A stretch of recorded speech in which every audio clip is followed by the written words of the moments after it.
はい、皆さんこんにちは、さちねです。今回はつるなしスナップの動画となりますけれども、前回冬対策で藁を敷いたところまでで終わっていたんですけれども、その後のスナップエンドウの様子を今回はご紹介したいと思います。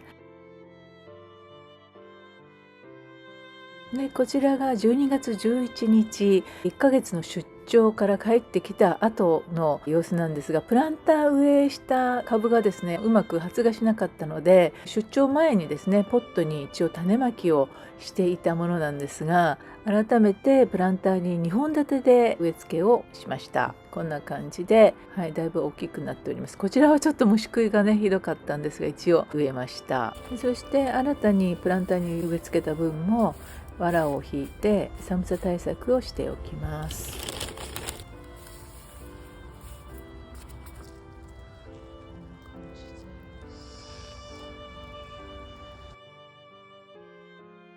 でこちらは畑の空きスペースに余った種をですね植えてたんですが、かなり遅れてですね発芽してきました。良かったです。こちらは1本だけなんですが、そしてこちらがですね一番初めに発芽して大きかった株なんですが、かなりのね背丈になってしまいました。はい、冬越しをする前にこんなに大きくなっては本当はいけないんですけれども、通常は10センチ前後の背丈で冬越えするとベストだというふうに言われております。育ちすぎちゃいましたね。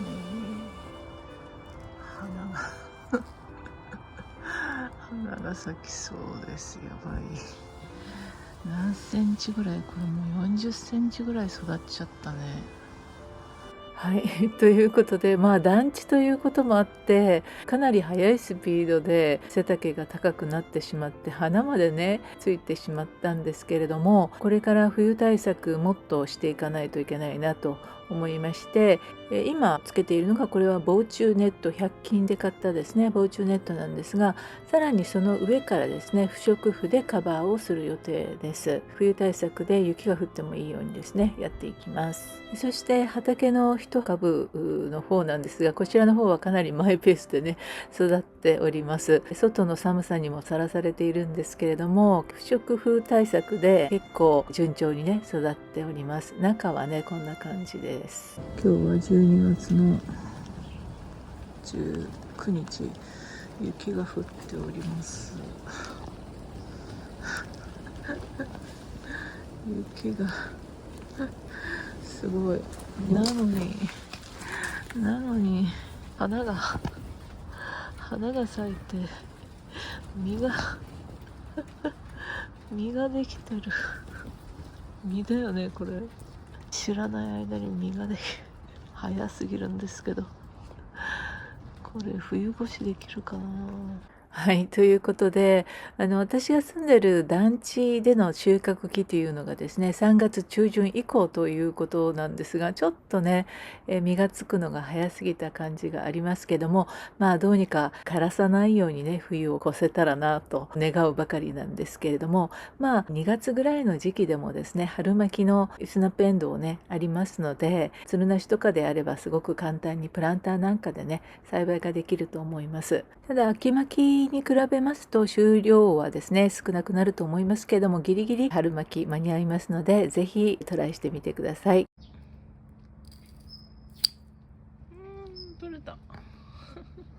はい、ちょっと早い収穫ですけれども刈り取っていきます。収穫は花が咲いてから通常14日から20日ぐらいと言われておりますけれども、収穫の目安としては実の長さは7.5センチ、幅が1.5センチぐらいの時が収穫タイミングだそうです。ちょっと遅く取りすぎて色が変わってしまいましたけれども、1月18日に初収穫いたしました。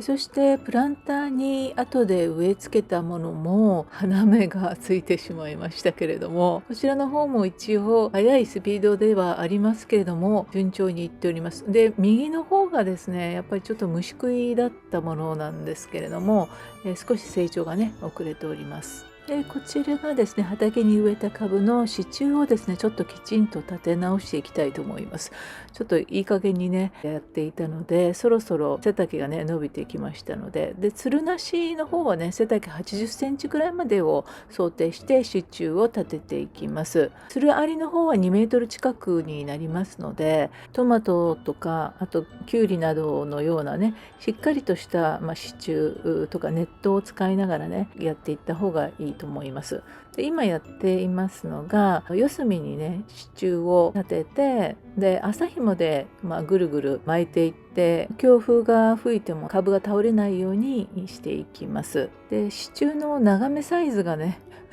家になかったので、とりあえずのものを今つけているんですけれども、80センチぐらいの背丈を想定して、もう少し長めのものをつけた方がいいと思います。は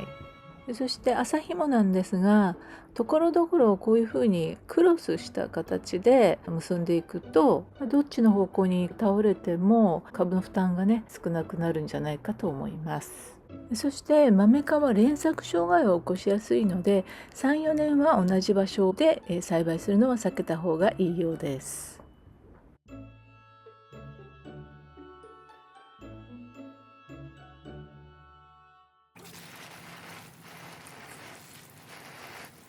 はい、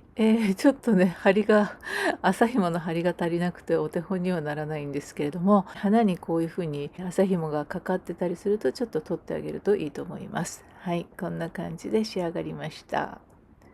はい、でこれでなおかつまだ2月の今撮影しているのが中旬ぐらいなので、まだまだ霜が降りたりする場合がありますので、こういうふうにあんどんタイプの形で不織布をね巻いていきたいと思います。で上の方はですね、日中は日が照ってる時はこうやってオープンしておいて、夜になる前にねもう一回かぶせてあげると、霜の被害にも遭いにくいと思います。夜になったらこれを